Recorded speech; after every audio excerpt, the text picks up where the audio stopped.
भगवते वासुदेवाय। ओम नमो भगवते वासुदेवाय। ओम नमो भगवते वासुदेवाय। ओम नमो भगवते वासुदेवाय। ओम नमो भगवते वासुदेवाय। ओम नमो भगवते वासुदेवाय।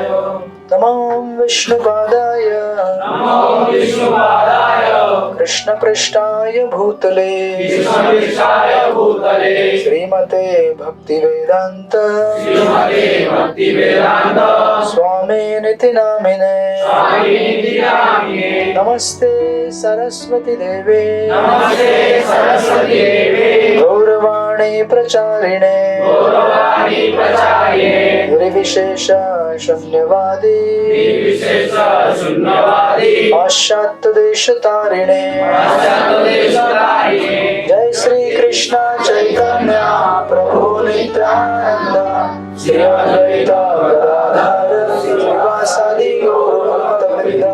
हरे कृष्णा कृष्ण कृष्ण हरे हरे हरे राम राम राम हरे हरे। हरे कृष्णा कृष्ण कृष्ण हरे हरे हरे राम राम राम हरे हरे। हरे कृष्णा कृष्ण कृष्ण हरे हरे हरे राम राम राम हरे हरे।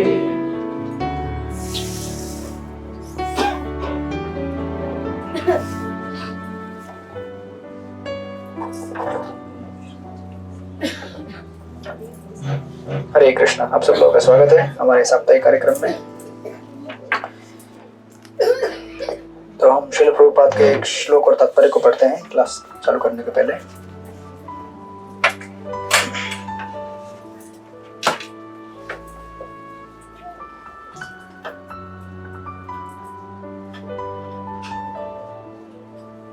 मेरे पीछे रिपीट कीजिए। तदोपसंहत्य गिरि सहस्त्रणी विमुक्त संग मन आदि पुरुषे कृष्णे लसत्पीत पटे चतुर्भुजे पुरस्थिते अमिलित रकव्याधरयत। तत्पश्चात वह व्यक्ति जो हजारों अर्थों से युक्त विभिन्न विषयों पर बोलता था तथा हजारों युद्धों में लड़ चुका था और हजारों व्यक्तियों की रक्षा कर चुका था, उसने बोलना बंद कर दिया। उसने समस्त बंधन से पूर्ण रूप से मुक्त होकर अन्य सभी वस्तुओं से अपना मन हटाकर अपने खुले नेत्रों को उन आदि भगवान श्री कृष्ण पर टिका दिया जो उनके समक्ष खड़े थे, जो चार भुजाओं वाले थे और जगमग करते हुए चमचमाते हुए पीत वस्त्र धारण किए थे। इधर बैठे ना आप, यहाँ पे आइए, यहाँ बैठे, 2 सीट खाली, यहाँ पे बैठ जाइए। तो मुर्दा आगे रख दीजिए, आइए बैठिए आप।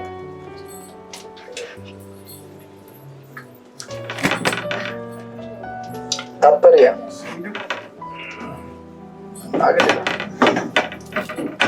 अपना भौतिक शरीर त्यागते समय भीष्मदेव ने मनुष्य जीवन के महत्वपूर्ण कार्य से संबंधित यशस्वी उदाहरण प्रस्तुत किया। मरते हुए व्यक्ति को जो विषय जितना आकर्षित करता है वह उसके अगले जीवन का शुभारंभ बन जाता है। अतएव यदि कोई परमेश्वर श्री कृष्ण के विचारों में लीन रहता है तो इसमें कोई संदेह नहीं है कि उसके लिए भगवान के धाम में वापस जाना निश्चित है। इसकी पुष्टि भगवत गीता 8.5 से लेकर 15 में हुई है। यह भौतिक शरीर उस भौतिक शक्ति का उपहार है जिसे माया कहते हैं। भगवान के साथ अपने नित्य संबंध को भूल जाने के कारण मनुष्य भौतिक शरीर को अपना स्वरूप समझने लगता है। भीष्मदेव जैसे भगवान के शुद्ध भक्त के लिए यह माया भगवान के आते ही दूर हो गई। भगवान कृष्ण सूर्य के समान है और भ्रामक बहिरंग भौतिक शक्ति अंधकार तुल्य है। सूर्य की उपस्थिति में यह संभव नहीं कि अंधकार टिक सके। अतएव भगवान कृष्ण का आगमन होते ही सारा भौतिक कल्मश पूर्ण रूप से दूर हो गया और भीष्मदेव पदार्थ के साथ अशुद्ध इंद्रियों के कार्यों को रोककर दिव्य पद को प्राप्त होने में समर्थ हो सके। आत्मा मूलतः शुद्ध होता है और इसलिए इंद्रियां भी शुद्ध होती है। भौतिक कल्मश से ही इंद्रियां अपूर्ण तथा अशुद्धता से काम करने लगती है, किंतु परम शुद्ध भगवान कृष्ण का संसर्ग प्राप्त होते ही इंद्रियां पुनः भौतिक कल्मश से मुक्त हो जाती है। भीष्मदेव को अपना शरीर त्यागने के पूर्व भगवान की उपस्थिति के कारण ही ऐसी दिव्य अवस्था प्राप्त हो सकी थी। भगवान सभी जीवों के नियंता उपकारी है। समस्त वेदों का यही निर्णय है। वे परम शाश्वत तथा समस्त शाश्वत जीवों में परम पुरुष हैं तथा वे ही सभी प्रकार के जीवों की सारी आवश्यकताओं को पूरा करने वाले हैं। इस प्रकार उन्होंने अपने परम भक्त श्री भीष्मदेव की दिव्य इच्छाओं को पूरा करने की सारी सुविधाएं प्रदान की। तब भीष्मदेव ने इस प्रकार प्रार्थना की। श्रील प्रभुपाद की जय। हरे कृष्णा। तो ये श्रीमद् भागवत के प्रथम स्कंद के 9वें अध्याय के 2 श्लोक है 30 और 31, जिसमें भीष्मदेव का प्रयाण इस जगत से कैसे हुआ उसका वर्णन किया गया है। मकर संक्रांति के समय में ही उन्होंने अपना शरीर को भौतिक जगत से आध्यात्मिक जगत की तरफ लेके गए थे, आध्यात्मिक शरीर। तो आज वही दिन है और साथ में राधा रासबेरी मंदिर का भी एनिवर्सरी है। वहां पे मंदिर की स्थापना हुई थी 1978 में।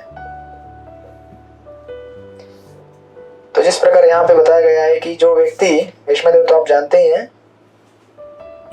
जिन्होंने अपना पूरा जीवन कुरु वंश की रक्षा में लगा दिया था। हस्तिनापुर के गद्दे पे वो खुद तो नहीं बैठे, लेकिन उन्होंने वचन दिया था कि हस्तिनापुर में जो भी राजा रहेगा उसकी रक्षा करेंगे वो। तो विस्तृत कथा है महाभारत में, आप कभी पढ़ सकते हैं उसको, आप सबको पता भी रहेगी। लेकिन इतना सब होने के बाद जब भीष्मदेव बाणों की शैया पर लेटे हुए थे अंतिम समय में अपने, तब भीष्मदेव ने, जब भगवान श्री कृष्ण और युधिष्ठिर महाराज और सारे पांडव वहां पे मौजूद थे और सारे के सारे जितने भी ऋषि मुनि हैं, बड़े बड़े व्यक्ति हैं जो भीष्मदेव का अंतिम संदेश सुनने के लिए वहां प्रकट हुए थे, उन सबको और युधिष्ठिर महाराज को अपनी सांत्वना देने के बाद इस जगत से प्रयाण करने का उन्होंने तैयारी किया। तो उस समय का यह श्लोक है कि जो व्यक्ति हजारों अर्थों से युक्त विभिन्न विषयों पर बोलता था, अभी पॉलिटिशियन थे तो बहुत कुछ बोले होंगे, है ना, और हजारों युद्ध में लड़ चुके थे, हजारों व्यक्तियों की रक्षा कर चुके थे, उसने बोलना बंद कर दिया। फिर क्या किया उन्होंने, अपने समस्त बंधन से पूर्ण रूप से मुक्त होकर, ये सारे बंधन थे, जब तक हम इस जगत में हैं तब तक हमारे पास बहुत सारे अलग अलग बंधन रहते हैं, बराबर। इस शरीर से जुड़े हुए लोगों की रक्षा करना, इस शरीर की जरूरतों को पूरा करने हेतु, है ना, धार्मिक तरीके से अपने अलग अलग कर्तव्य निभाना, ब्राह्मण क्षत्रिय शूद्र वैश्य, अपने अलग अलग कर्मों के हिसाब से। तो इस संसार में रहते हुए हमें अलग अलग बंधन लगते हैं, है ना, अनेक अनेक वस्तुओं में हम अपना मन लगाते हैं, तो उसे हमें एक दिन निकाल कर भगवान के चरणों में लगाना होता है। तो यही वर्णन यहाँ पे दिया गया है कि अन्य सभी वस्तुओं से अपना मन हटाकर अपने खुले नेत्रों को उन आदि भगवान श्री कृष्ण पर उन्होंने टिका दिया, जो कैसे थे, कृष्ण लसत पीत पटे चतुर्भुजे। भगवान श्री कृष्ण उस समय वहां उनके सामने चतुर्भुज रूप में प्रकट हो गए थे और पीतांबर वस्त्र उन्होंने धारण किया था। तो एक ऐसा दिन आएगा हम सबके लिए जब हमें अपने सारी इंद्रियों की, मन की गतिविधियों को, बुद्धि की और अहंकार की सारी गतिविधियों को इस जगत से निकालकर भगवान के चरणों में रखना होगा। तो उसका अभ्यास अभी किया जाता है। अब अभ्यास ही नहीं करेंगे तो अंत समय में इतना बड़ा परीक्षा कैसे पास कर पाएंगे, क्योंकि गीता में कहा गया है, यम यम में अपि स्मरण भावम त्यजत तन्ते कलेवरम तम तम एवेति कौन्तेय सदा तद भाव भाविता। मृत्यु के समय में हमें जिस भी चीज का स्मरण होगा, अगले जन्म में उसका कॉपी बनेंगे हम। प्रिंटर में कैसे, आप जो पेपर डालेंगे वही बाहर निकलेगा ना, जो प्रिंट कमांड देंगे वही कमांड निकलेगा ना बाहर। आपने पेपर में लिखा है ABCD, तो प्रिंट में क्या होगा? और हरे कृष्ण महामंत्र लिखा है तो प्रिंट में क्या आएगा? हरे कृष्णा कृष्ण कृष्ण हरे हरे, हरे राम राम राम हरे हरे। उसमें ABCD नहीं आएगा, हरे कृष्णा ही आएगा, जो कि अलग अलग शब्दों से बना हुआ है। तो उसी प्रकार ये पूर्ण जीवन, आइए अंदर आइए, उसी प्रकार ये संपूर्ण जीवन हम सबके लिए अपना जो पेपर है, जो प्रिंटिंग प्रेस में घुसने वाला है, उस पेपर में महामंत्र लिखने के लिए अभ्यास करने हेतु दिया हुआ है। इसलिए श्री चैतन्य महाप्रभु क्या कहते थे? चेतो दर्पणम मार्जनम। ये जो हमारा चित्त है, मन का दर्पण जो है, उसको हमें साफ कर कर, अभी क्या है उसमें बहुत सारी चीजें लिखी गई है। क्या क्या लिखा हुआ है अभी आपने बताइए? आप स्टूडेंट है तो आपने स्कूल का पढ़ाई लिखा होगा, उसमें बहुत सारा ये याद करना है, वो याद करना है, एग्जाम देना है ना? आपने क्या क्या लिखा है? नहीं, और भी कुछ लिखा होगा ना? और क्या क्या लिखा है? आप बिजनेस करते हैं, जॉब करते हैं, किस चीज का? हाँ, गोल्ड। तो पेपर में गोल्ड लिखा हुआ है, सोना चांदी। और आप गृहिणी है, अच्छा घर में नौकरी करते हैं आप भी? कौन सी नौकरी? अकाउंट। तो बहुत सारे डिजिट लिखे हैं वहां पे, अलग अलग फिगर्स। आप गृहिणी है, घर में सेवा करती है, हाँ बस। तो पेपर में लिख के रखा है मेनू प्लेट में, रोटी भाजी सब्जी ये वो ऐसा वैसा। फिर घर में अगर किसी से कुछ झगड़ा हो गया वो भी लिखा हुआ है, किसी से प्रेम हो गया तो वो भी लिखा हुआ है। सकारात्मक चीजें, नकारात्मक चीजें, न्यूट्रल चीजें सब लिखी हुई है। आपने क्या लिखा है? भगवत धाम। और भी कुछ लिखा होगा।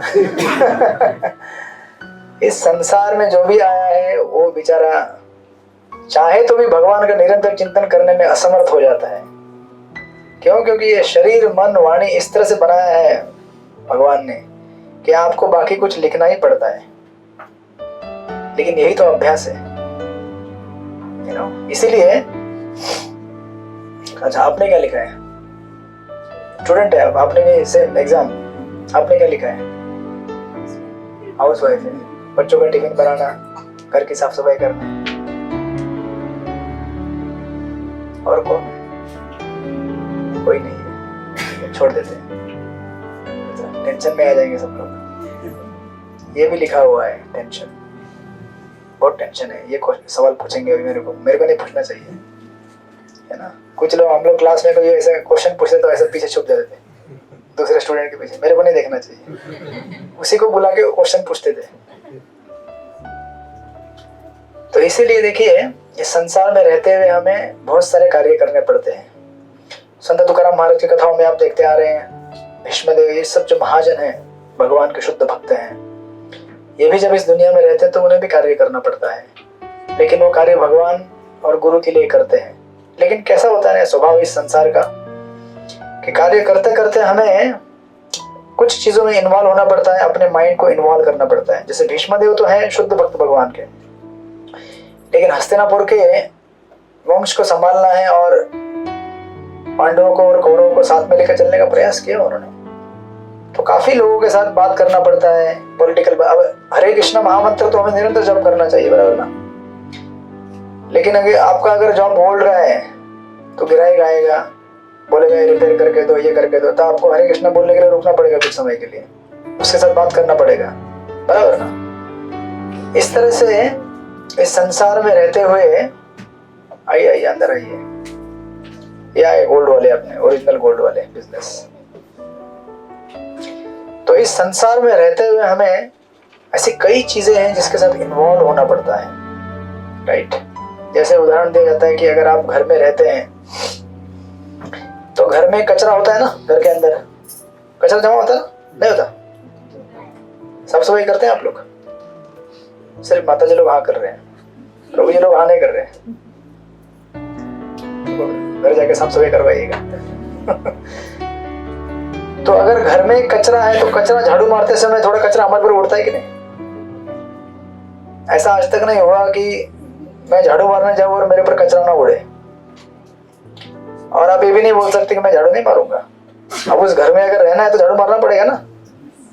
उसी प्रकार जब इस शरीर में रहना होता है, संसार में रहना होता है, तो कुछ ना कुछ कार्य हर किसी को करना पड़ता है। फिर अपना मन, बुद्धि, वाणी उसमें लगाना ही पड़ता है। तो उस समय कुछ ना कुछ कचरा हमारे पर उड़ता है। अभी आप हरे कृष्णा वाले हैं, लेकिन आपको आपके रिश्ते में से कोई फोन करेगा, बोलेगा परसों शादी है आ जाओ, तो आपको जाना पड़ेगा ना। तो वहां पे अलग अलग प्रकार के डिस्को डांस गाने बजेंगे, तो आपको सुनना पड़ेगा। वो आप मना नहीं कर सकते। मैं हरे कृष्णा वाला हूँ, मेरे कान अलग है नहीं, आपके कान वही है जो उनके कान है। और चूंकि आपके रिश्ते के लोग हैं तो आपको अभी जाना पड़ेगा। संसार का बंधन हमने लिया है तो हमें पालन करना पड़ेगा। उसको जाके उनके साथ समय बिताना पड़ेगा और फिर वो गाना सुनना पड़ेगा। वो कुछ खिलाएंगे पिलाएंगे, वो भी खाना पड़ेगा। शायद मना नहीं कर पाओगे। उनके साथ बातें करनी पड़ेंगी, अलग अलग प्रकार के पोशाक देखने पड़ेंगे वहां पे। कोई कैसे कपड़े पहन के आया है, कोई क्या पाउडर लगा के आया है, सेंट मार के आया है, सब आपको देखना पड़ेगा। फिर रात में आओगे, सो जाओगे, सपने में सब आएगा वही। अलग अलग चित्र विचित्र रंग रंगीन चीजें आए, तो हम उसको अवॉइड नहीं कर सकते। लेकिन फिर इसीलिए शास्त्रों में निर्देश क्या दिया गया है कि दिन में कुछ ऐसा समय आपके पास हो जिसमें आप अपने मन को इन सब चीजों से निकाल कर भगवत नाम में लगाएं। हरे कृष्णा कृष्ण कृष्ण हरे हरे, हरे राम राम राम हरे हरे, ताकि वो पुनः शुद्ध हो जाए। जैसे आप घर में झाड़ू मारेंगे, घर साफ करेंगे, तो कचरा उड़ेगा तो नहाएंगे ना वापस, क्योंकि कचरे के साथ तो नहीं रह सकते। कचरे के साथ रहेंगे तो बीमारी हो सकती है, तकलीफ हो सकती है। उसी प्रकार भौतिक जगत का संसर्ग जब हमें लेना पड़ता है ना, अपरिहार्य रूप से, तो उसे हमें साफ करना पड़ेगा, नहीं तो उससे हमें तकलीफ होगी। उससे क्या तकलीफ होगी? हमें इस संसार के प्रति आकर्षण बढ़ता जाएगा, हमारी भोग करने की इच्छाएं बढ़ेंगी, काम क्रोध लोभ मोह मद मात्सर्य बढ़ते जाएगा। तो चूंकि संसार में कार्य करना है तो इन लोगों के साथ मिलना पड़ेगा, लेकिन वो कचरा आएगा तो फिर घर आने का, वापस साफ करने का, राइट? क्योंकि ये शरीर के लिए तो कार्य करना ही पड़ेगा ना। उसी प्रकार भीष्मदेव यहाँ पे कह रहे हैं कि अभी मेरा समय आ गया है परमानेंट स्टॉप देने का अभी इन चीजों को। तो हमारे लिए परमानेंट स्टॉप धीरे धीरे आएगा। अभी अभ्यास करते रहिए। आज अभ्यास करेंगे तो कल एक दिन ऐसा आएगा तब आप उसको परीक्षा में पास हो पाएंगे। अभ्यास नहीं करेंगे तो पास होने का संभावना है नहीं। इसलिए कुछ लोग बोलते हैं कि हम भगवान का नाम जब करेंगे, जब बुलावा आएगा भगवान का, नहीं कर पाओगे। फिर जब बुलावा आएगा उस समय नहीं कर पाओगे, क्योंकि बुलावा आने के पहले ही हमको रेडी होना चाहिए ना। ऐसा थोड़ी होता है कि एग्जाम का आपको कॉल आएगा, हाँ अभी एग्जाम है 8 तारीख को फरवरी, आप बोलेंगे एग्जाम हॉल में जाके लिखूंगा ना। ऐसा कभी सुना है किसी स्टूडेंट से? एग्जाम हॉल में जाके लिखूंगा। अभी पढ़ाई नहीं करोगे तो एग्जाम हॉल में जाके क्या लिखोगे? अभी अगर अभ्यास नहीं करोगे तो। इसलिए ये संपूर्ण जीवन क्या है? अभ्यास। विद्यार्थी हमें जीवन भर क्या बने रहना है? ऐसा नहीं कि अभी एग्जाम खत्म हो गए तो अभी विद्यार्थी लाइफ खत्म हो गया। विद्यार्थी जीवन जीना पड़ेगा, जीवन भर आध्यात्मिक विद्यार्थी बने रहना पड़ेगा। तो फिर अंत समय में जाकर क्या होगा? जैसे भीष्मदेव यहाँ पे बोल रहे हैं कि मैंने फिर सारी वस्तुओं से अपना मन हटाकर क्या किया? भगवान श्री कृष्ण के चरणों में लगा दिया। एक्चुअली ये श्लोक जो है जप करने के पहले पढ़ना चाहिए। आप जो चैंटिंग चालू करते हैं, हरे कृष्णा कृष्ण कृष्ण हरे हरे, हरे राम राम राम हरे हरे, चैंटिंग चालू करने के पहले श्लोक पढ़िएगा, तो आपको याद आएगा कि अभी क्या करना है मुझे। मेरा मन जो फेसबुक में लग गया था, व्हाट्सएप में लग गया था, पड़ोसी के झगड़े के साथ लग गया था, या फिर हजारों चीजों में लगा, अभी मुझे निकाल के क्या करना है? क्या करना है? हरे कृष्णा कृष्ण कृष्ण हरे हरे, हरे राम राम राम हरे हरे। अभी मुझे नाम सुनना है भगवान का 2 घंटा 16 माला। 2 सवा 2 घंटा।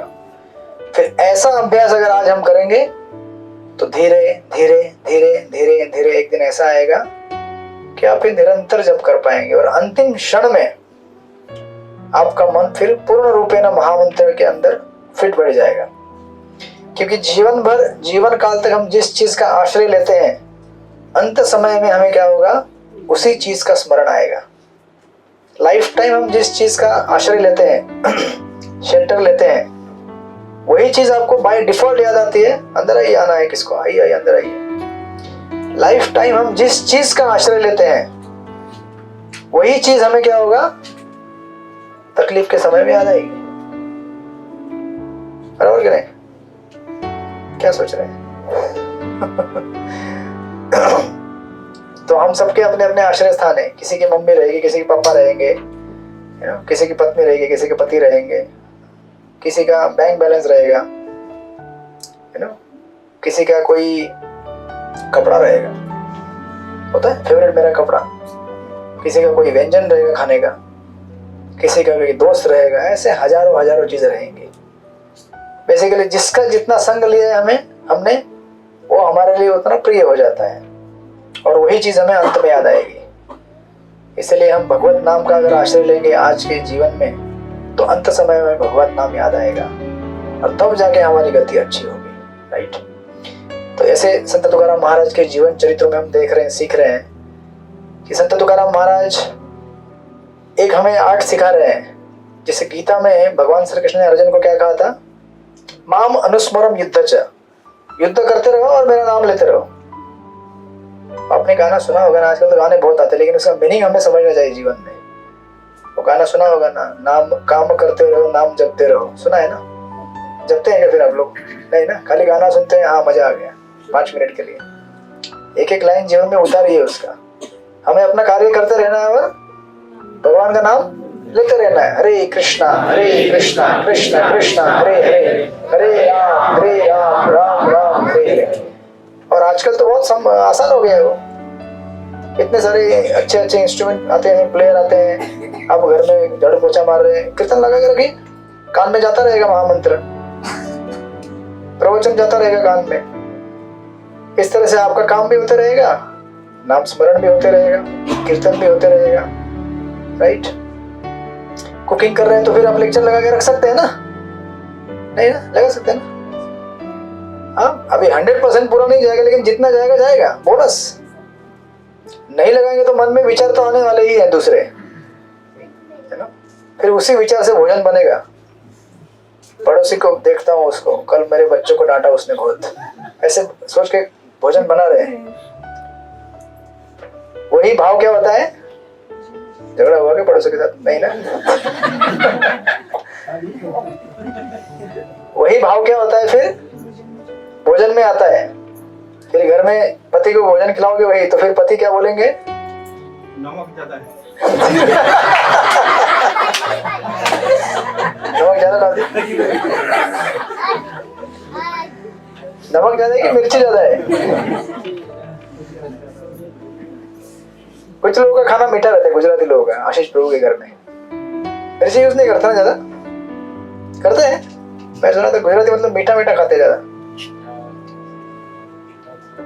अच्छा, बॉम्बे में आ गए तो फिर खिचड़ी हो गया। बॉम्बे में जो लोग रहते हैं ना, वो कंफ्यूज रहते हैं। कैसे? क्योंकि वो सब खाते हैं।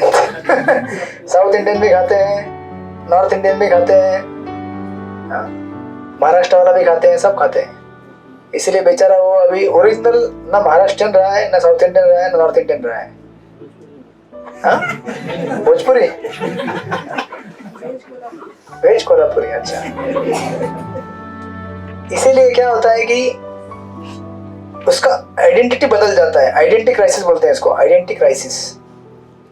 वो खुद क्या है समझ में नहीं आता उसको। उसी प्रकार जीवात्मा इस जगत में जब अलग अलग वस्तुओं का भोग करना चालू करता है, अपने स्वरूप को भूल जाता है। वो फिर उसको समझ में नहीं आता मैं कौन हूँ, क्योंकि अलग अलग चीजों का आस्वादन किया उसने। फिर अल्टीमेटली इसको में आओगे, इसलिए क्या खिलाते हैं? खिचड़ी।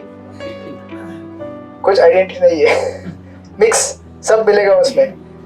राइट? तो तुकाराम महाराज जैसे भक्त हमें अपने उनके जीवन से सिखा रहे हैं, सेवा करते रहो, नाम लेते रहो। हरे कृष्णा कृष्ण कृष्ण हरे हरे, हरे राम राम राम हरे हरे। तो उनकी कथाओं की कड़ी में हम देख रहे थे कि किस प्रकार शिवाजी महाराज उनसे मिलने के लिए आए हैं, राइट? याद है आप लोगों को? लास्ट टाइम देखा था हमने, ये पिक्चर देखा होगा आप लोगों ने। शिवाजी महाराज उनको आके मिलते हैं और शिवाजी महाराज के अंदर वैराग्य उत्पन्न होता है और वैराग्य की वजह से बन जाते हैं वो बाबा जी। भजन करना चालू करते हैं, सारे सैनिकों को भेज देते हैं। तो अभी ये जब खबर उनकी माता को मिल जाती है, जीजाबाई को, जीजा माता को, तो उन्हें बड़ा भय लगता है कि अभी इस साम्राज्य का विस्तार और हिंदू राष्ट्र का संरक्षण कौन करेगा। इसीलिए संत तुकाराम महाराज के पास वो आती है और रिक्वेस्ट करती है कि मेरे पुत्र को आप समझाइए और उसे वापस भेज दीजिए। तो जब तुकाराम महाराज इस बात को समझ जाते हैं कि उनकी इस समय एक पर्टिकुलर सेवा की जरूरत है उनकी तरफ से। आखिर हम सब लोग क्या हैं? सेवक हैं। हम ना कोई ब्रह्मचारी है, ना गृहस्थ है, ना वानप्रस्थ है, ना सन्यासी है। चैतन्य महाप्रभु कहते हैं ये, है ना, कि हम इसमें से कोई भी नहीं है। ना मैं ब्राह्मण हूँ, ना शूद्र हूँ, ना वैश्य हूँ, है ना। कौन सा रहेगा क्लास? ब्राह्मण क्षत्रिय हूँ। बोलते हैं मैं क्या हूँ? दास दास दास दास दासानुदास, भगवान के दासों का दास हूँ। ये मेरा ओरिजिनल आइडेंटिटी है। तो इसीलिए हमें सेवा से मतलब रखना चाहिए। अलग अलग आइडेंटिटी किस लिए दिया गया है? सेवा के लिए दिया है। तो आप अच्छा अकाउंटिंग कर सकते हो, इसलिए आपको शायद वैश्य बोला जाएगा। आप अच्छा एडमिनिस्ट्रेशन कर सकते हो, इसलिए आपको क्षत्रिय कहा जाएगा। आप अच्छा पढ़ा सकते हो, इसलिए आपको ब्राह्मण कहा जाएगा। लेकिन अल्टीमेटली हम क्या है? सेवक है, हम सेवा कर रहे हैं, राइट? उनको आने दीजिए, अंदर कोई आ रहा है, दरवाजा। तो हम सबको, आप डिस्टर्ब मत होइए, आप ध्यान रखिए। इधर आते रहेंगे लोग, जाते रहेंगे, संसार चलते रहेगा ऐसे। हमें अपना ध्यान कहाँ देना है? हरे कृष्णा कृष्ण कृष्ण हरे हरे, हरे राम राम राम। लगता है प्रसाद चाहिए उन लोगों को।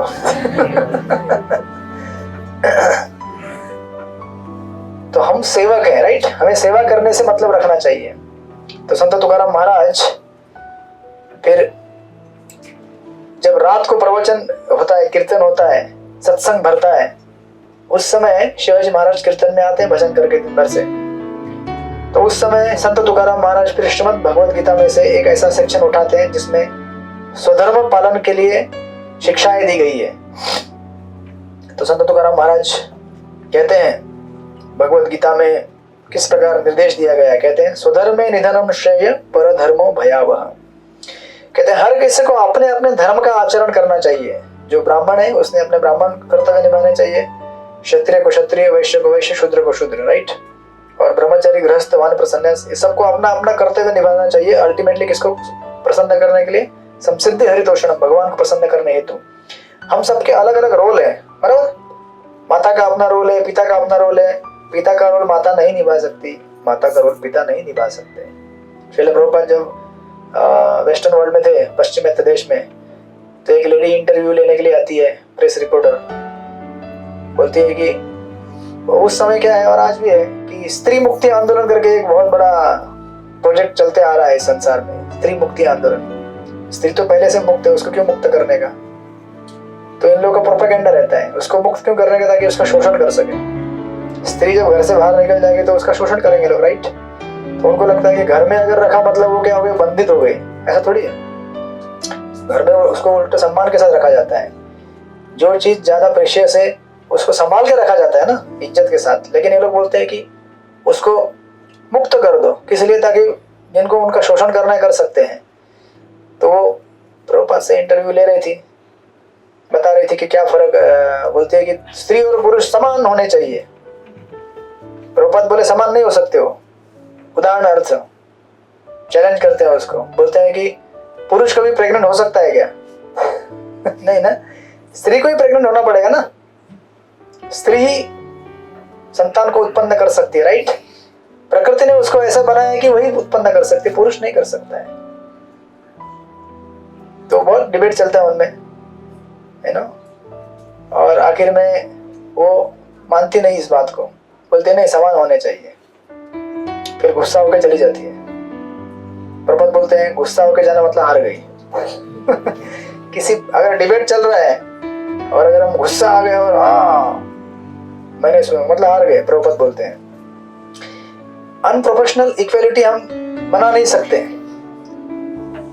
हर किसी के अपने अपने रोल हैं, राइट।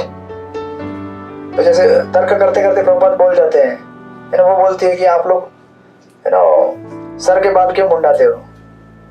प्रभुपद बोलते हैं कि आपका संस्कृति कैसा उल्टा है, आप लोग पैर के बाल काटते हो, हम लोग सर के काटते हैं। बोलते हैं कि सर ठंडा होना चाहिए, पैर गर्म होने चाहिए। आप लोग उल्टा करते हो, है ना। तो हमें देखना चाहिए कि अपने हर किसी के अपने अपने रोल है, उस रोल को हमें निभाना चाहिए, तब तो जाके यूनिट है ना सबका काम बनेगा। अगर कल को झाड़ू मारने वाले ने झाड़ू नहीं किया तो आपको बैठने के लिए इतना अच्छा हॉल नहीं मिलेगा। एसी रिपेयर करने वाले लोगों ने एसी रिपेयर नहीं किया, हवा नहीं आएगा, राइट। अभी एसी रिपेयर करने वाला भले क्लास में ना बैठे लेकिन उसका अपना क्रिटिकल काम है, राइट। तो ऐसे तुकाराम महाराज समझाते हैं कि अपने अपने कर्तव्य हैं और क्षत्रियों का कर्तव्य होता है धर्म की रक्षा करना। तो राजन आप जाओ और आपके साम्राज्य का विस्तार करो, रक्षा करो प्रजा की।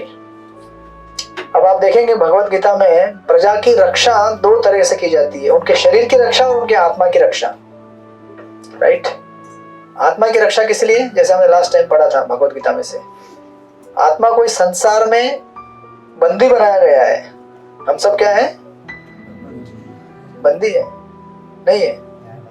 किसके बंदी हम, किसके, कलयुग के, माया के। ये जो शरीर है, ये मन है और जो इच्छाएं हैं, हम सब उसके क्या है, बंदी है। अगर शरीर बोलेगा सो जाओ, सोना ही पड़ेगा हमें। सो जाओ अभी कोई सोना मत अभी, ठीक है ना, टाइम है अभी। लेकिन 10 बजेंगे तो नींद आना चालू हो जाएगा, 11 बजेंगे तो और जबरदस्त नींद आएगा, 12 बजेंगे तो गुजरिश हो जाएंगे। मना नहीं कर सकते आप। शरीर का वो धर्म है, वो आपको निभाना पड़ता है उस समय, राइट, धर्म के दायरे के अंदर रहते हुए। तो तुकाराम महाराज समझाते हैं कि आप जाकर प्रजा की रक्षा कीजिए, है ना। प्रभुपाद उस तात्पर्य में लिखते हैं कि प्रजा की रक्षा 3 तरह से की जाती है, एजुकेशन, कल्चर एंड डिवोशन। राजा का कर्तव्य है, इसीलिए भगवत गीता किसको सुनाई गई थी, अर्जुन को, जो कि राजा थे। उसके पहले सूर्यदेव को सुनाई गई थी, राइट, क्योंकि ये विज्ञान मानव समाज के कल्याण हेतु बताया गया है। ये ऐसा नहीं कि केवल कोई सन्यासी है जिसको सन्यासी बनना है उसके लिए, नहीं, सबके लिए है ये।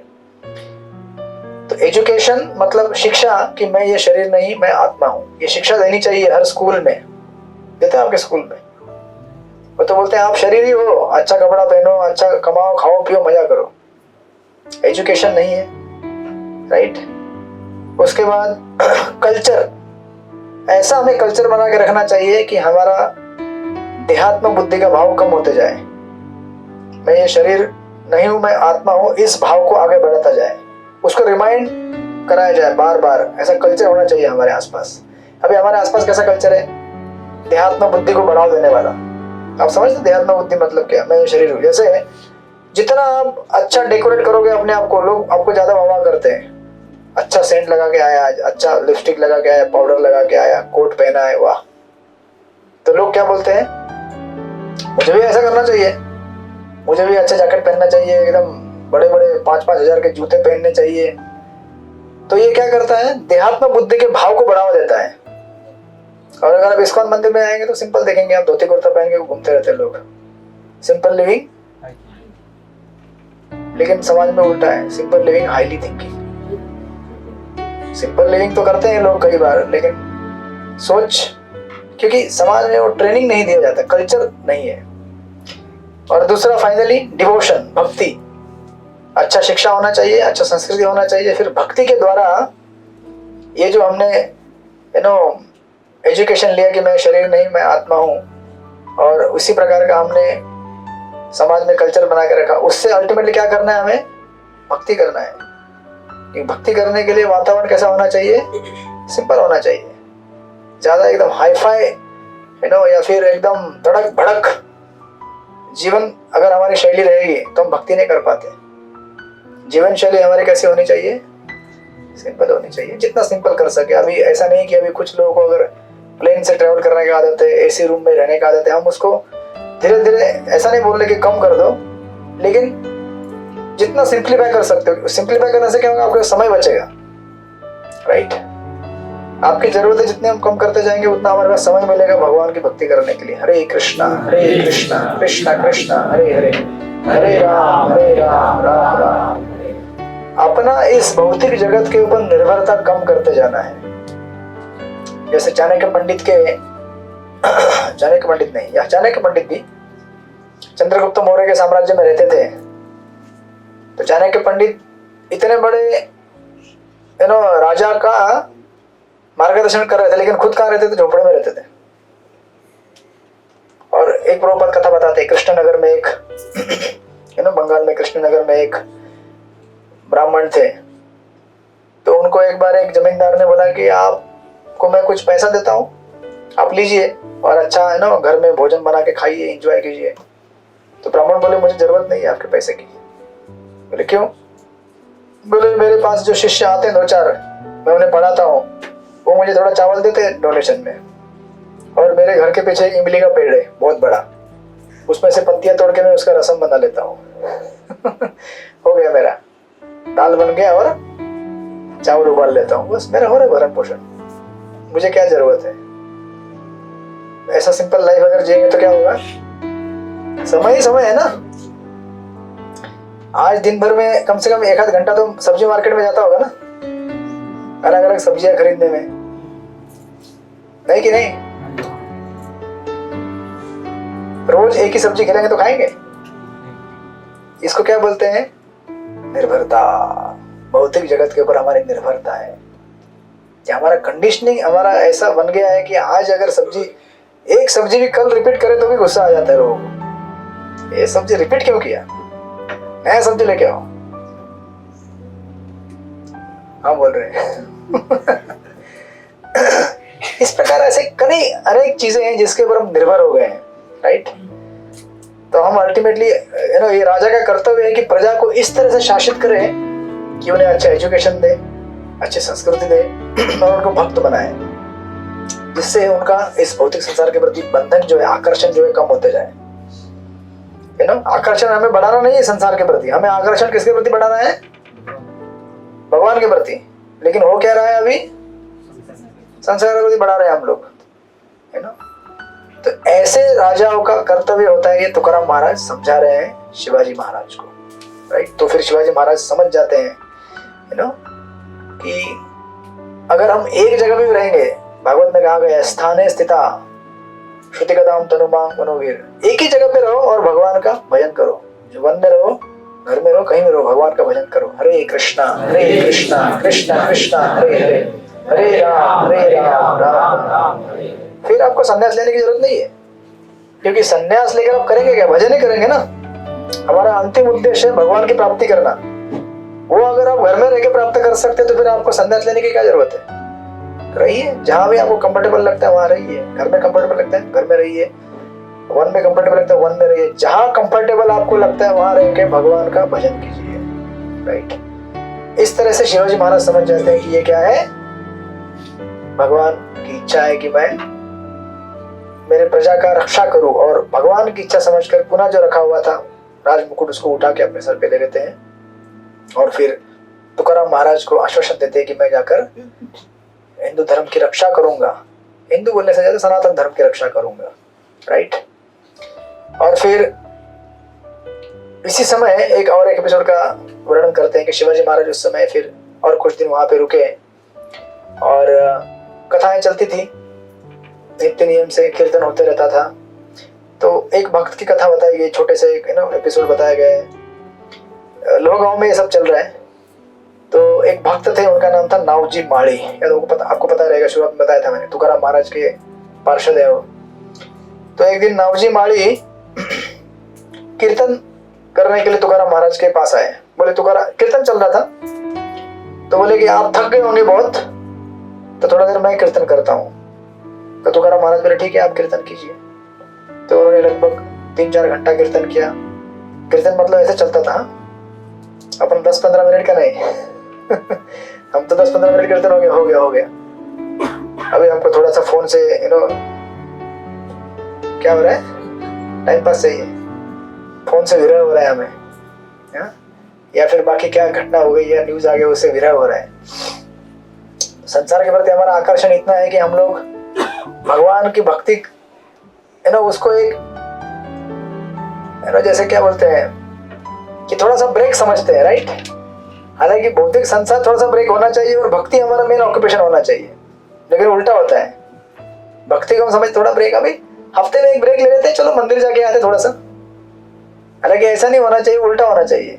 जीवन भर भक्ति और फिर बाहर के काम, थोड़ा सा ब्रेक, चलो थोड़ा ब्रेक लेके आता, थोड़ा एडजस्ट करके आता, काम काज करके आता हूँ, राइट।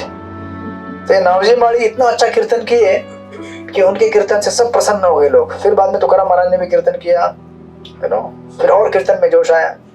उसके बाद से ये बहुत फेमस हो गए कीर्तनकार करके, नावजी माड़ी। तो जब भी कीर्तन होता था तो ये भी तुकाराम महाराज के साथ गाते थे।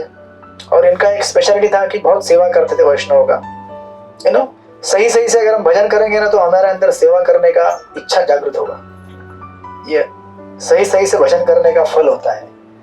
और ठीक से भजन नहीं किया है तो फिर कितना भी आप रटते रहिए, सेवा करने का भाव नहीं। आपकी परीक्षा ये है, हमारा जब अच्छा हो रहा है कि नहीं, इसकी परीक्षा ये है कि आपको सेवा करने का इच्छा होगा अपने आप से। तो बहुत अच्छा सेवा किया करते थे नावजी माड़ी, लेकिन एक दिन एक चीज हो गया, कीर्तन चल रहा था, भजन गा रहे थे कुछ, तो भजन गाते गाते कुछ एक शब्द उन्होंने थोड़ा सा उल्टा बोल दिया, उसका बराबर से उच्चारण नहीं किया। तो उस दिन जब कीर्तन खत्म हुआ तो एक ब्राह्मण जो कीर्तन में थे उपस्थित, वो उनके पास आए, बोले कि तूने आज कीर्तन में थोड़ा उल्टा बोल दिया, शायद कुछ शब्द का उल्टा बोलने से अर्थ अलग निकलता है, बराबर ना, तो तूने उल्टा बोल दिया। क्यों भाई, बेल हो गया क्या? अच्छा ये है क्या अपना, एक इधर सो गया उधर जागृत है, ओके खेलने दो उसको, अगली बार से इधर बैठाना चाहिए इनके साथ। तो जब इस तरह से ब्राह्मण बोलने लगे कि आपने गलत उच्चारण किया, इसकी वजह से आपको नरकवास भुगतना पड़ेगा, आपने भजन को उल्टा बोल दिया है, 1-2 शब्द को। तो बेचारा नावजी माड़ी एकदम सिंपल आदमी था। अभी अगर कोई सडनली आपको आके बोल दे कि आपने गलत बोल दिया तो थोड़ा दुख हुआ उनको, और फिर वो चले गए घर। बोले आज से फिर मैं कीर्तन नहीं करूंगा, आज से भी भजन नहीं करूंगा, मैं शांत रहूंगा ऐसा वो बोलने लगे, मुझे माफ कर दीजिए। फिर उनके मन में इस तरह से कंफ्यूज करके वो ब्राह्मण घर गए, लेकिन उनके हाथों से क्या हो गया, वैष्णव अपराध हो गया। किसी को भी फीडबैक देने का भी एक सिस्टम होता है। किसी ने अगर गलती की है तो उसको समझाने का एक तरीका रहता है। कहीं भी कैसे भी किसी को हम लोग अपडेट करेक्ट नहीं कर सकते, हर किसी का अपना अधिकार भी होता है। तो इन्होंने तड़का फड़के उनको बोल दिया ऐसा वैसा वैसा। बेचारे वो दुखी हो गए कि मैं भजन कर रहा था लेकिन मेरे भजन में ऐसे गलतियां हैं, ओके मैं आज से करूंगा नहीं बोले। अब ऐसा वर्णन आता है कि ऐसा वैष्णव अपराध करने की वजह से उस ब्राह्मण का वाणी ही बंद हो गया, आवाज आना बंद हो गया। भगवान के भक्तों का बिना कारण अगर आप अपराध करेंगे तो उसके भयंकर परिणाम भुगतने पड़ते हैं। शास्त्रों में कई उदाहरण दिए गए, उसमें से एक उदाहरण है। तो उनका आवाज ही बंद हो गया। अब इनको समझ में नहीं आया कि क्या करें, तो रामेश्वर भट्ट के पास गए, क्योंकि उन्होंने भी अपराध किया था। तो रामेश्वर भट्ट को पता था इसका उपाय क्या है। कई बार ऐसे उदाहरण आते, पिछली बार भी आया था, किसी ने अपराध किया था, रामेश्वर भट्ट के पास आ गए। तो उसको पता रहता है इसने गड़बड़ किया था, करेक्ट हो गया, इसको मालूम बराबर सही तरीका क्या है। तो उनको बोलने को नहीं हो रहा था, पार्टी में लिख के दिया उन्होंने, बताया कि देखो ऐसा ऐसा मैंने किया, ऐसा ऐसा किया कि मेरा वाणी ही चला गया। तो जब तुकाराम महाराज के पास से खबर चली गई, ये लोग आए उनके पास और तुकाराम महाराज को बोलने लगे कि ऐसा ऐसा हुआ है, नावजी माड़ी इसको ऐसा ऐसा एक ब्राह्मण ने बोला। तो उसका वाणी चला गया है, तो कुछ उपाय है क्या? तो तुकाराम महाराज के पास उस समय कोई तो एक व्यक्ति कुछ फल लेके आए थे, तो उनके साथ बहुत सारे उनके शिष्य बैठे थे। तो वो बोले कि फल तुकाराम महाराज लेके थोड़ा सा टेस्ट कर रहे थे, किसी को दिया नहीं, उन्होंने सारे फल खुद टेस्ट किए। वो उनमें से एक उनका शिष्य बैठा था, वो बोला कि यार आपको भी थोड़ा सा महाप्रसाद मिलेगा क्या? बोले नहीं, इसको मैं आपके खाने के लायक नहीं, मैं इसको टेस्ट करके आपको बताता हूँ बात। आइए अंदर आइए। कौन आ रहे? ठाकुर जी आइए आइए, आने दीजिए उनको। ये हमारे कीर्तनकार है नावजी माड़ी।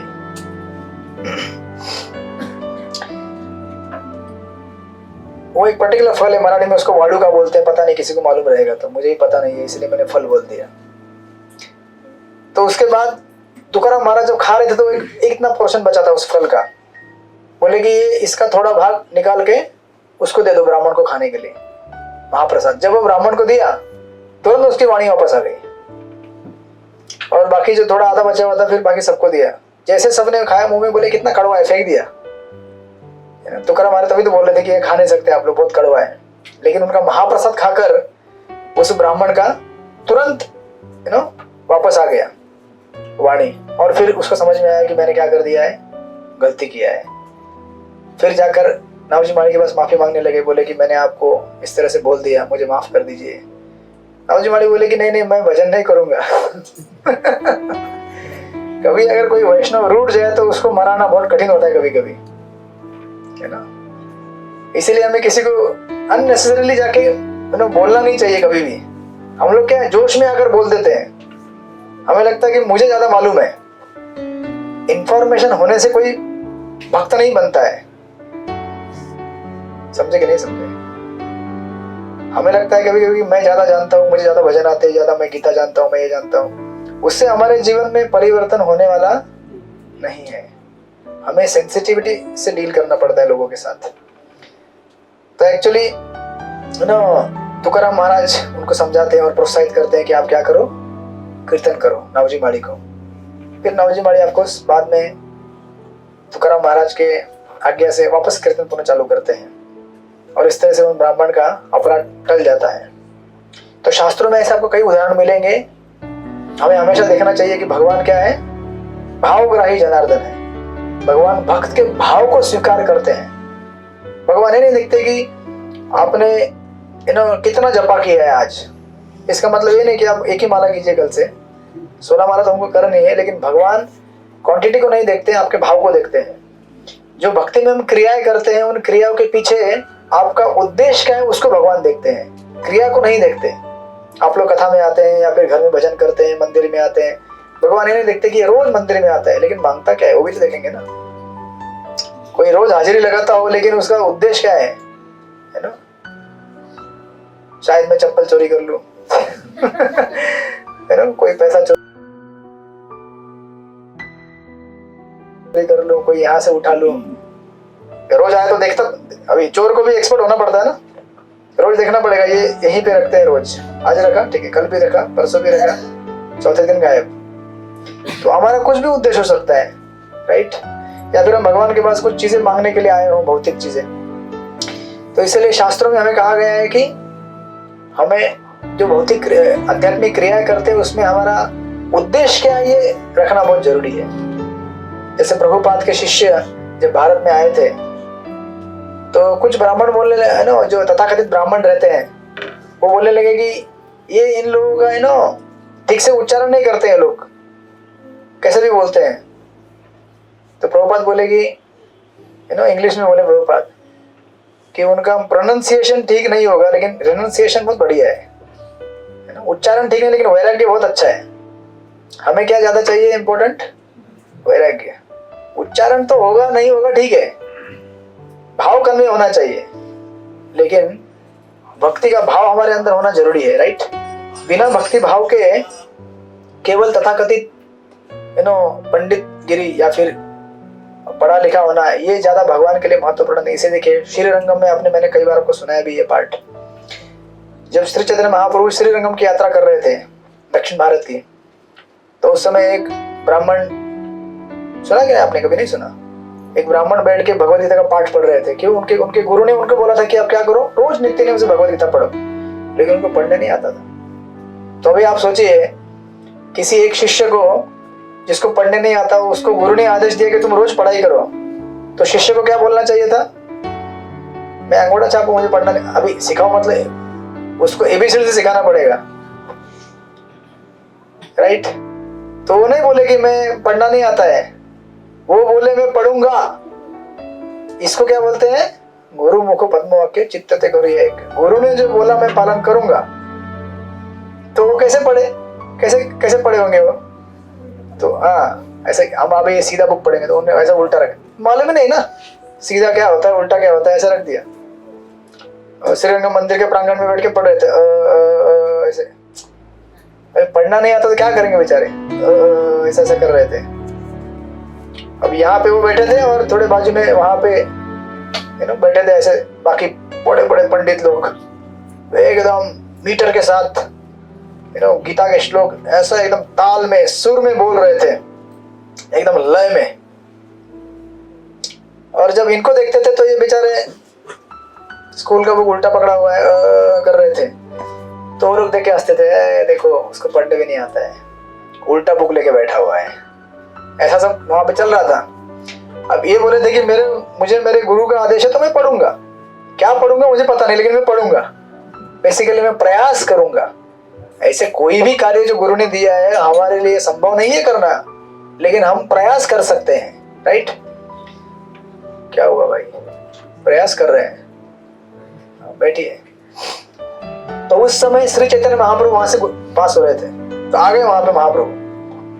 तो महाप्रभु वो पंडित लोगों के पास नहीं गए, किसके पास गए? वो ब्राह्मण के पास गए और ब्राह्मण को बोले कि आपको पढ़ना है, आप बुक उल्टा लेके पढ़ रहे हो, तो आप देख रहे हो कि आपके आंखों से आंसू निकल रहे हैं। ऐसे कैसे? गीता पढ़ने से आपके अगर आंखों में अश्रु आए, मतलब आप बोलेंगे अरे पढ़ रहा है यार, उसको मतलब समझ में आ रहा है गीता में क्या है, आंखों से आंसू आ रहे उसके। लेकिन महाप्रभु जानते थे वो पढ़ना नहीं जानता है, ब्राह्मण लोग भी जानते थे पढ़ना नहीं आता, फिर इसके आंखों से आंसू कैसे आ रहे हैं? तो जब उस ब्राह्मण को पूछा तो ब्राह्मण बोले कि जब भी मैं भगवत गीता सामने लेकर पढ़ने का प्रयास करता हूं तो मुझे इस भगवत गीता में दो चित्र दिखाई देते हैं। एक चित्र दिखाई देता है, कौन सा चित्र? भगवान श्री कृष्ण अर्जुन के सारथी बनकर रथ चला रहे हैं और अर्जुन को उपदेश दे रहे हैं कि कैसे आपको अपने जीवन का रथ चलाना है, इस संसार में जो अनेक अनेक माया के प्रलोभन है उससे कैसे बचना है, मेरी भक्ति कैसे करनी है, ये सब अर्जुन को भगवान बता रहे हैं, ये मुझे दिखता है। तो अब बताइए, भगवत गीता का पाठ फिर किसने पढ़ लिया? उन पंडितों ने पढ़ लिया कि इस ब्राह्मण ने पढ़ लिया? क्योंकि कई बार हम लोग भगवत गीता पढ़ेंगे लेकिन भगवत गीता का मर्म हमारे अंदर कभी उतरेगा ही नहीं, समझ में नहीं आएगा। भक्ति सिद्धांत ठाकुर इसको कहते थे licking the bottle of the honey. अगर बोतल के अंदर शहद रखा है और मैंने आपको दे दिया लो चिंतन, और ढक्कन लॉक मार के दिया मैंने, तो बाहर बोतल चाटने से हनी मिलेगा आपको? ढक्कन खोलना पड़ेगा ना पहले। तो कई तथाकथित जो पांडित्यगिरी करने वाले लोग हैं वो क्या करते हैं, शास्त्रों को केवल ऐसे ही चाटते रहते हैं, वो अंदर इसको एंट्री होता है नहीं, क्योंकि प्रवेश मिलना उसके लिए संभव है जिसके अंदर भक्ति भाव है। ये शास्त्र भी केवल खरीद के पढ़े नहीं जा सकते। आपको क्या लगता है, हमको क्या लगता है कि पैसा लगाऊंगा खरीद लूंगा, दान दूंगा तो ये गुरु मेरे हो जाएंगे? नहीं होंगे आपके गुरु कोई, जब तक हमारे अंदर वो दीन भाव नहीं आएगा कि मैं कुछ जानता ही नहीं, मुझे कुछ समझ में नहीं आता है, तब तक हमारे अंदर वो भाव नहीं, तब तक भगवान हमारे लिए असंभव है प्राप्त करना। तो जब महाप्रभु सुनते हैं उसके मुख से ये, और वो ब्राह्मण बोलता है कि जब जब मैं देखता हूँ तो मेरे आंखों से अश्रु आते हैं, ये देख करके इतने परम नियंत्रक भगवान अपने भक्त के अधीन आ गए कि अपने भक्त क्या कर रहे हैं, सेवा कर रहे हैं। कभी अगर आप देखेंगे टाटा बिरला अपने झाड़ू मारने वाले घर के नौकर का सबसे सेवा कर रहे हैं तो कैसा लगेगा आपको देखकर? अचंभित लगेगा ना, लेकिन होगा नहीं संसार में, होगा यहाँ वहाँ एक इक्का दुक्का उदाहरण दिखेंगे, लेकिन भगवान तो परम नियंत्रक होते हुए भी अपने भक्तों के अधीन होकर क्या करते हैं, उनका सेवा करते हैं, जैसे कुरुक्षेत्र के युद्ध भूमि में कर रहे हैं। यहाँ तक ये नहीं, महाप्रभु जब कहते हैं कि हमें दास के दासों का दास होना चाहिए, तो जब भगवान श्री कृष्ण के अवतार में जब आए महाप्रभु श्री कृष्ण के रूप में, तो अर्जुन का सेवा कर रहे थे। और एक बार का प्रसंग है, महाभारत में आता है युद्ध भूमि में जब जयद्रथ का वध होने जा रहा था, उस समय भगवान श्री कृष्ण बीच में रथ रोककर जो घोड़े हैं उनको सहला रहे थे, घास खिला रहे थे। मतलब अर्जुन के सेवक तो हैं, लेकिन अर्जुन का जो सेवक है घोड़े, उनके भी सेवक, मतलब सेवक के सेवकों के सेवक हो गए। तभी तो महाप्रभु बोले ना, दास दास दासानुदास, पहले करके दिखाए, ऐसे नहीं बोले वो। अपने श्री कृष्ण के रूप में उन्होंने रोल में करके दिखाया पहले, फिर बोले कि दासों का दास होना चाहिए हमें, राइट। इसलिए मेरे आंखों से आंसू आ रहे हैं कि भगवान का प्रेम कितना है अपने भक्तों के प्रति, कितना प्रेम करते हैं। तब महाप्रभु ने तुरंत गले मिला लिया उसको, बोले तुमको गीता समझ में आया है, इन लोगों को नहीं समझ में आया है, जो एकदम मीटर में गा रहे एबीसीडी के साथ पूरा, इन लोगों को गीता समझ में नहीं आया, कैसे समझ में आएगा, राइट। तो इसलिए परफेक्ट पढ़ना आए तो अच्छी बात है, लेकिन उससे ज्यादा इंपॉर्टेंट है हमारे भाव का, राइट। तो श्री चैतन्य महाप्रभु अपने पूरी शिक्षाओं में हमें यही शिक्षा देके गए हैं, भगवान श्री कृष्ण भी यही देके गए हैं, सारे आचार्य यही देके गए हैं कि हमें किसी भी हमारी क्रिया के पीछे हमारा उद्देश्य क्या है उसे पहले क्लियर करना पड़ेगा, राइट। तो उसी प्रकार यहाँ पे ये जो ब्राह्मण थे, इनको बाद में समझ में आया कि नावजी माड़ी के अंदर भक्ति भाव है। एक आध कभी कभी पढ़ते पढ़ते अगर उच्चारण गलत हो गया, आगे पीछे हो गया, तो कोई बात नहीं, उसको करेक्शन किया जा सकता है, लेकिन करेक्शन करने का अपना तरीका होता है। ऐसे नहीं कि अरे ऐसे कैसे पढ़ दिया तुमने, गलत है गलत है गलत है, पूरे संसार में उसका ढिंढोरा मत पीटो यार, है ना। समझाने के तरीके होते हैं, करेक्शन करने के तरीके होते हैं। और कभी भी हम जब दूसरे को करेक्शन देते हैं तो उसको करेक्शन करते समय हमें आनंद आ रहा है कि हमें देखना चाहिए। अगर आनंद आ रहा है तो उधर ही रोक दीजिए, करेक्शन मत कीजिए। समझे कि नहीं समझे? कभी कभी हमें क्या होता है ना कि किसी की गलती देखकर क्या होता है, आनंद आता है ना, क्या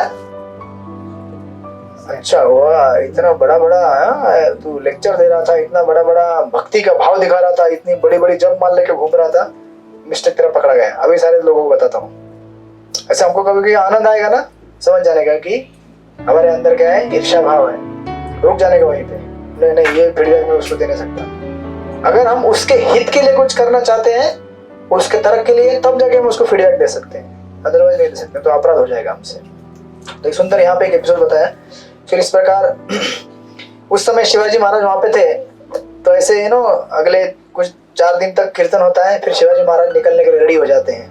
वापस जाते समय वो तुकाराम महाराज को बोलते हैं कि मुझे कुछ प्रसाद दीजिए ताकि मुझे पुत्र उत्पन्न हो जाए, रत्न, जिससे मैं आगे साम्राज्य को बढ़ाऊं। शिवाजी महाराज का कितना कनेक्शन है देखिए तुकाराम महाराज के साथ। लेकिन हमारे इतिहासकार क्या करते हैं, ये सब पार्ट नहीं बताते, ये सब पार्ट नहीं बताते उसमें कि शिवाजी महाराज इतने बड़े धार्मिक राजा कैसे बने। उनकी माँ ने तो उनको संस्कार दिया ही दिया, प्लस तुकाराम महाराज ने भी उनको इतने संस्कार दिए, और उनको जाते समय फिर थोड़ा सा नारियल और कुछ प्रसाद दिया, बोले आप ये ले लो, इसको ग्रहण करने से आपको ऐसा पुत्र उत्पन्न होगा जो आपके आने वाले साम्राज्य को संभालेगा आगे। तो ऐसे महान राजा बन के गए हमारे इतिहास में, ऐसे महान संतों के संग से, संत तुकाराम महाराज। फिर आपको शिवाजी महाराज फिर वापस जाते हैं, उनका और एक प्रसंग आएगा बाद में, लेकिन यहाँ तक उनकी यहाँ पे कथा पूर्ण हो जाती है। और बड़े हेवी हार्ट के साथ, दुखी दिल के साथ, क्योंकि संतों का समागम ही क्या होता है, हमारे दुखों को काटने वाला होता है। संतों का संग छूट जाए, भगवान के भक्तों का संग छूट जाए, तो फिर संग देने के लिए कौन है, फिर हमारा मन, जो कि नॉन डिवोटी एक नंबर का है ना। हम कई बार बोलते हैं कि नॉन डिवोटी के साथ रहना नहीं चाहिए, नॉन डिवोटी के साथ रहना नहीं चाहिए, लेकिन सबसे बड़ा नॉन डिवोटी कौन है, वो हमारे साथ है 24 घंटा। उसको त्याग भी नहीं कर सकते हम लोग। तो फिर क्या करें, उसको ट्रेनिंग देना पड़ता है, राइट।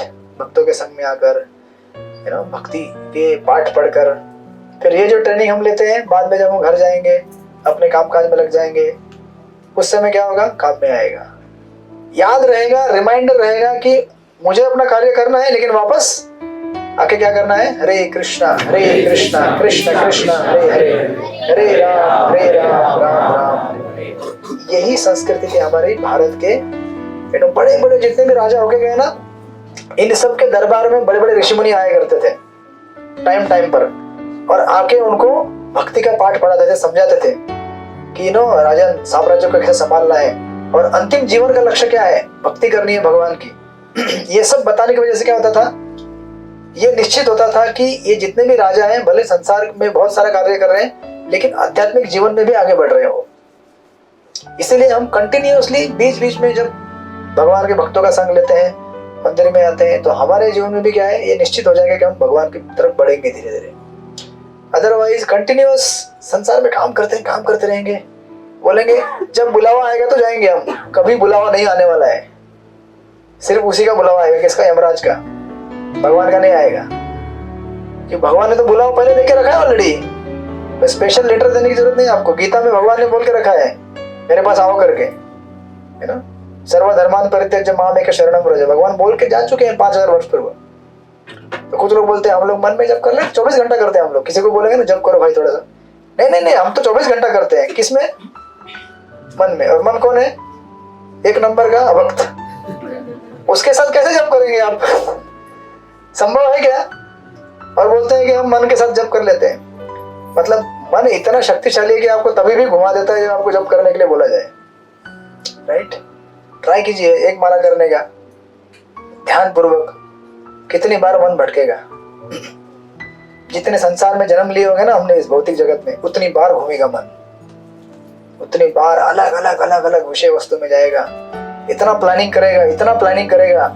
तो कई बार ऐसा होता है हम लोग जब करते हैं और जब करते समय इतना ये कर रहा है वो कर रहा है, हम नोट कर लेते हैं। और जब पूरा हो जाता है पता चलता है ये इसमें एक भी काम का नहीं है, एक भी काम का नहीं था। मन का काम ही वही है, आपको गुमराह करते रहना। इसलिए जब तक हम भक्तों का समय समय पर संग नहीं लेंगे तब तक हमारी गंदगी साफ नहीं होगी मन की। अब मन को डिवोर्स भी नहीं कर सकते हैं। संसार में बाकी कुछ आप त्याग सकते हो, घर त्याग सकते हो, किसी लोगों को त्याग सकते हो, मन को कैसे त्यागोगे आप। उसके साथ भी रहना है और उसको मनाते भी रहना है। भैया भजन कर, भजो रे मना श्री नंदन नंदन अभय चरणारविंद रे। हे मेरे मन एक नंबर के अभक्त, मेरी तुझसे प्रार्थना है कि भाई जब कर ले, थोड़ा हरि का नाम ले ले, जो कि आपको अभय प्रदान करेंगे। इस संसार में भय है, पदम पदम यत विपदाम, कितना भय संसार में, क्या कब होगा हमें किसी को पता नहीं है। आज एक प्लेन क्रैश हुआ नेपाल में, सुना होगा आपने। किसी ने सोचा नहीं होगा, हम जा रहे हैं हवाई जहाज में, उड़ रहे हैं, उड़ते चलते महाराज तो ये कहते हैं, अभी देखिए भागवत में कहा गया पदम पदम, कि हर पद में क्या है, मतलब ये कदम उठाया और फिर दूसरा कदम वहां पे हो सकता है कुछ बॉम्ब गिराओ, पैर रखते फट जाएगा। महाराज बोलते हैं एक कदम से दूसरा कदम रखने के बीच में भी खतरा है। वो कदम रखने को ही ना मिले आपको मौका, उसके पहले ही आप उड़ जाए। राइट, तो ऐसे भयानक संसार से अगर हमें बचना होगा तो हमें क्या करना पड़ेगा, भगवत नाम लेना पड़ेगा। हरे कृष्णा कृष्णा कृष्णा हरे हरे, हरे राम राम राम हरे हरे। वही हमें बचा सकता है। और इसके लिए निरंतर भक्तों का संग रखना चाहिए ताकि नाम जप करने की प्रेरणा मिलती रहे। ठीक है, हरे कृष्णा। तो हम लोग फिर थोड़ा सा कीर्तन कर लेते हैं, फिर आप लोग प्रसाद पाइए। फिर इस तरह से तुकाराम महाराज के जैसे, भीष्मदेव के जैसे समय समय में भजन करते रहिए। वो तो कंटिन्यूस करते थे, लेकिन हम जितना कर सके उतना कंटिन्यूस करते रहिए।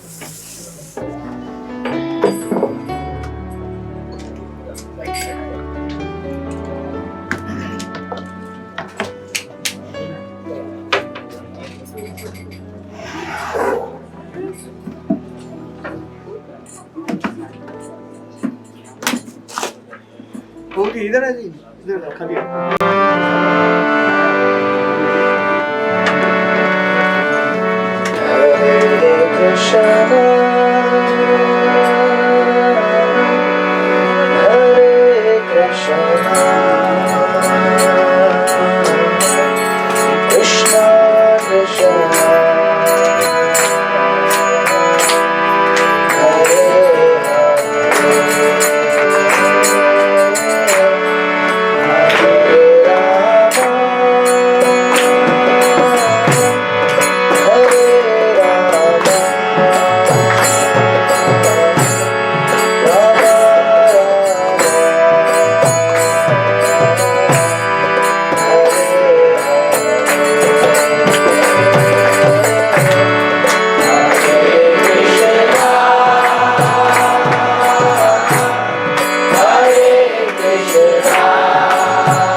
भगवान तरुण गौरांग प्रभु की हमारे मृदंगकार ईश्वर हरि प्रभु की इसी तरह वो हर कीर्तन में आते रहे और भक्तों को आनंद देते रहे।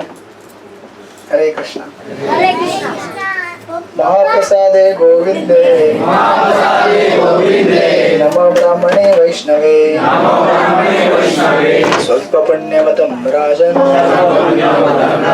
विश्वासो नैव जायते शरीरा विद्या जड़ेन्द्रियाता है काल जीवे फैले विषय सागरे तार मध्ये जीवा अति लोभो माया सुधुर्मती ताक जेता कठिन संसारे कृष्ण बड़ा दयामय कोई बार जीवा जाए साधन दे लोभाय सेनामृत पाओ श्री श्री राधा कृष्ण गुण गाओ मेरा कुछ चैतन्य निताय जय निमाय जय निताय जय श्री कृष्ण चैतन्य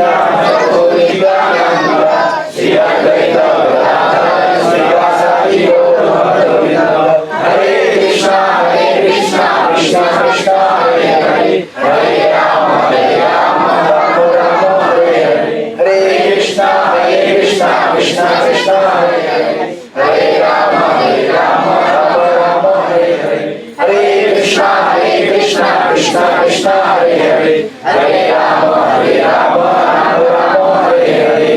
श्री श्री राधा गोपीनाथ महाप्रसाद की हो गया, छुट्टी हो गया। हरे कृष्णा।